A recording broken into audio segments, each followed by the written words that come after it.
Hello everyone, in today's video we'll be analyzing my game against Leon Mandolka. It was round 10. It was an extremely long game, a lot of pressure. Watch the entire video, find out if I won or not. So the game started with c4, played c6. This is sort of, he's hoping to transpose after d4, d5 into a Slav. I played knight f3. He plays d5, e3, knight f6. Now I play this move, queen c2 is a nice little thing I prepared. The point is that um, you're sort of waiting for black to choose how they're going to develop. So, for example, if they go e6 now you can go b3. You can also go d4. But so let's say you go d4, you've actually transposed, let's say b3 first. And let's say they develop normally, bishop b2, bishop d6, d4.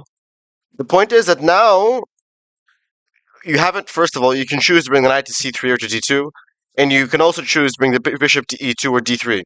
But for example, like in a main line, if you try to go, first of all, queen e2 here, they can take. But in this case, queen c2, you just take back with the bishop. So it's sort of a provocative move. It goes g6, I play b3, bishop g7, bishop 2 castles, bishop b2, plays bishop 5 d3, knight a6 castles, rook c8. Now I play a3, stopping knight b4. It goes knight c5, rook d1, protecting the pawn, threatening to take b5. I go bishop d4. I sort of wanted to kick this knight out. My idea was obviously after the kick, now I go bishop b5. And now this knight, bishop on f5 is very awkward. I could potentially go h3, g4. Again, his pieces aren't really coordinating too well. And it's unclear what his next move should be. So he goes bishop g4, knight d2, knight h5. I trade, and now I go queen b2. For example, I don't play h3 immediately because after takes, they go d4. And now my bishop's kind of stuck, so I go queen b2. If d4, now I can play knight takes d4. If knight takes d4, bishop takes g4. And if takes, this queen is quite loose. I can go knight f3, queen f3, maybe knight. No, then look, the queen is trapped actually. So goes knight f5 again, wanting to play d4. I play h3, takes d4, e4 with tempo, knight back to g7. And here I just have such a dream position. And I play b4, dc, c5. Here I just got completely impatient. I showed some really poor understanding. Here I should just play e5. No, not e5. I should just go bishop f1. A very simple prophylaxis move. And next I should go e5. And then after I play e5, I can go b5, a4, a5. And again, there's a connected pass pawn, but okay, it's not really connected. But I have really great potential pushing my pawn. But I got completely impatient. I took on c5. And again, this bishop is just such a bad piece. Rook b8, queen c2, queen c7, take, knight e6. Now I'm up a pawn, but this bishop is terrible. The knight perfectly blockades my pawn. And it's just super difficult to do anything. So I go rook b1, takes, rook d8. I play bishop f3. Again, okay, then my bishop is terrible. Pawn is weak. Rook, very active. But anyways, a6, rook d1, e6, g3, takes, queen e5, h4. Now I'm slowly making some progress. He goes king g7. I go queen d2, h6, king g2, and again I'm slowly making some progress.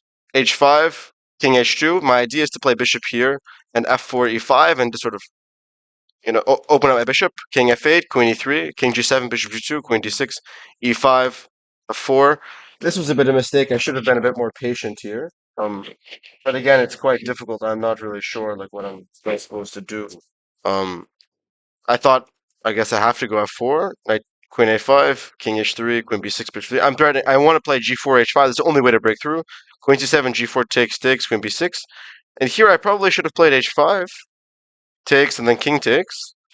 But I was worried about queen here, because if I take, I think there's some perpetual. Yeah, this is just a perpetual. How do I, yeah, here. But here, I guess the engine says I should just go, now I go back, apparently. This is very strong. Yeah. So this was my big chance, actually, because I was sort of moving around. Now I play king back to g3, and I was sort of thinking, oh, maybe I shouldn't. But actually, like, my king looks a bit scary on h5, but it's actually quite an active piece, So it's sort of counterintuitive to activate your king, but that was the only way to win. Here, after king b5, let's say you have to go back. Then now I can go queen g1. Wow. And now queen g1. Now I'm going to go king h5. The queen is stuck. The king can come in, and this is very difficult to defend for black. So again, I had an hour 36. I think I was just tired. I couldn't calculate it. So king g3, h5 takes, king f8. But now there's just a fortress. Like I sort of need my king up, and now he has time to stabilize, and he can just go back and forth. And there's no. I play queen d4, knight d7, king f2, knight c5, king g2, bishop g4. I was hoping for maybe knight c5, f5, but he just goes queen c5, queen d3, knight b6, bishop b2, knight d7, and he's just going back and forth, and I have no way to make progress. Bishop h5 check. I tried to run my king up, but now I missed that there's just f6. And okay, I was trying to make something like this work, but okay, I don't think I'm going to win this position. Probably will be pressure somehow. So I think in both moments, it's a bit of a shorter recap, although it was such a long game. Both critical moments, I think, and I was just way too hasty, and I think maybe fatigue. My calculation was very bad, because here this was just way too hasty, and then even after getting such a great chance, I should have just calculated it and gone again, because I just thought like this king is just terrible, but obviously I'm threatening sort of f5 and all this stuff. Like for example, if queen c7, yeah, I go like here, and then the king comes in, and the king comes in. This is like very dangerous. So this was quite poor for me, but very very big mischance. But yeah, I need to be much more lethal with my conversion. Many of my games, I'm getting great positions, winning positions, much better positions, but not converting.